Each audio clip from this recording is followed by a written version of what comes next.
The day continues here in the Philippine Blockchain Week 2025 and currently I'm here with Marvin Favis. Hello guys, kamusta? the well-known Marvin Favis. Brother, may I ask what community or company do you represent in this event? Yung Cryptoverse Academy tsaka yung Unlimited PH, community ng traders at saka Crypto, Forex, Web3 and halos lahat.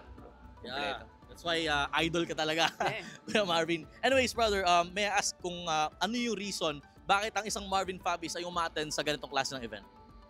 Number one, syempre yung additional na mga information, mga bagong learning sa Web3, yung mga projects, tingnan natin kung ano yung mga latest no, na nangyayari sa mundo ng crypto, sa Web3, sa blockchain.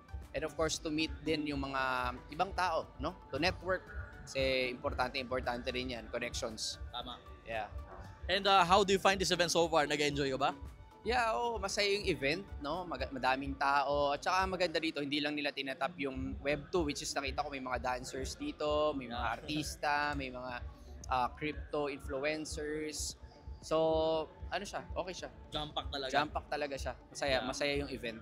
And general. do you find yourself attending sa mga future events kung meron man na ganitong klase ng Philippine Blockchain Week? Yep, of course. Una sa lahat, gusto ko mag-thank you sa nag-invite sa akin, si Cheska, na co-founder ng Philippine Blockchain Week. Congratulations kasi ang ganda ng event. Ang daming mga booths and maraming freebies. Nag-enjoy yung mga taong pumupunta and marami silang natututunan sa mga conference. Yun ang nakakatawa. Yun. Last na lang kay Marvin, ano ba yung mga ongoing or upcoming campaigns mo with regards sa company na nare-represent mo right now?